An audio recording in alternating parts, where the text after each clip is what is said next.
해외 국적이 되더라도 65세 이후 다시 한국으로 돌아온다면 복수 국적 유지로 해외연금은 유지하고 고비용이 드는 해외 보험료 대신 국내 건강보험료 혜택으로 다시 살 수 있게 2024년 5월 25일 토요일 누워먹는 세계 경제 소식 7개 시작합니다. 미국 탐욕공포지수는 53으로 하락, 코인 탐욕공포지수는 76으로 상승. 엔비디아 납품 실패 소식에 삼성전자 발끈, 주가는 하락. 로이터 통신은 발열과 전력 소비 문제로 삼성전자가 엔비디아의 고대역폭 메모리 납품 테스트를 통과하지 못했다고 보도하였습니다.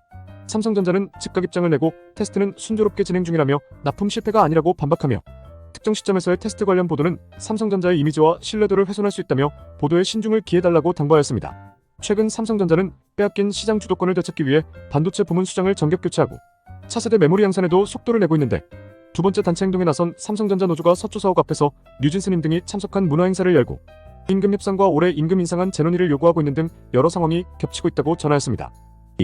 TSMC 파운드리 점유율 역대 최고. 올해 1분기 전 세계 반도체 파운드리의 매출이 지난해 4분기보다 5% 하락했다는 조사 결과가 나왔습니다. 카운트포인트 리서치는 1분기 AI 수요는 견조하였지만 스마트폰, 가전제품, 자동차 등 BAI 반도체에 대한 수요 회복은 더뎠기 때문이라고 설명하였는데 이런 이유로 TSMC의 파운드리 시장 점유율은 62%로 역대 최고치를 기록하였습니다.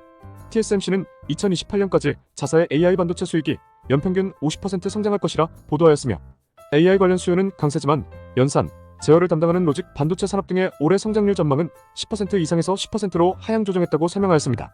삼성전자는 갤럭시 S24 등이 선전했지만 중저가 스마트폰 수요가 줄어들며 점유율 13%로 하락하였고 중국의 SMIC는 중국 내 이미지 센서, 전력관리 반도체, 사물인터넷, 디스플레이 구동 반도체 등의 수요 회복으로 시장 점유율 6%로 첫 3위를 기록하며 연간 10% 중반 성장률을 기록할 것으로 예상한다 전망하였습니다. 3. 한한령 해제 기대감에 엔터주 급등. 중국 정부가 국내 인디밴드 세이수미의 베이징 공연을 허가했다는 소식이 전해지며 엔터주가 일제히 올랐습니다. 중국에서 한국 가수가 단독 공연을 하는 건 2015년 빅뱅 이후 처음으로 2016년 4드 사태 이후 한국 콘텐츠 수입을 금지하는 한한령이 시작되었는데 일시적 해프닝일 수도 있지만 한한령 해제를 둘러싼 기대감에 최근 큰 폭으로 조정되던 엔터주들이 급등했다고 전하였습니다. 4. 사지마비 환자의 머리 통째로 이식, 현실로. 미국 신경과학 스타트업 브레인브릿지는 8년 안에 세계 첫 머리 이식 로봇 개발을 목표로 연구를 진행 중에 있다고 전하였습니다. 브레인브릿지는 신경혈관 등을 새로운 몸에 재연결할 수 있는 분자 영상의학 AI 인공지능 기술 기반 로봇을 개발하겠다고 밝히며 8분짜리 가상 영상을 공개하였는데 말기 암사지마비 등을 앓는 환자의 머리를 신체 공여자 몸에 그대로 이식하는 시스템으로 새로운 기대감이 형성되기도 하였지만 전문가들은 신경다발 연결 자체가 어려울 뿐더러 수술 이후 부작용 위험성이 높아 성공 가능성은 낮다고 입을 모았다 전하였습니다. 해당 수술법은 사실 1900년부터 동물을 상대로 실험해온 수술법으로 새로운 것은 아닌데 물리적으로 척추와 혈관 등 이어 붙이는 건 가능하지만 뇌의 신호체계를 연결하는 건 불가능에 가까워 동물들도 며칠 이내에 모두 숨을 거두었다고 전하였습니다. 수술에 성공한다 해도 저장된 기억이 보존될지도 확실치 않은 데다 면역 거부 반응 가능성도 높아 신경다발 연결 성공도 보장이 희박한 수술인데다 접합이 된다 해도 면역 거부 반응 탓에 많은 양의 억압제를 견디지는 못할 것이라고 설명하였습니다. 5. 인도 낮 기온 49도까지 치솟았다. 인도 북서부 라자스탄주 낮 최고 기온이 섭씨 50도에 육박하며 사망자가 속출하고 있다고 보도하였습니다. 과학자들은 올해 인도의 폭염 일수가 평년보다 더 많아질 것으로 예측한다 전하였는데 인도 기상청은 라자스탄을 포함한 인도 서부 대부분 지역에 5월 27일까지 적색경보를 발령하였고 주민들에게 외출 자제를 당부하였지만 전력난으로 인한 잦은 정전으로 실내에 머물기 힘들다고 불만을 터뜨리고 있다 전하였습니다. 6. 간장도 가격 뛴다. 11.8% 인상. 다음 달부터 간장, 된장 등 장류 가격이 인상된다고 발표되었습니다.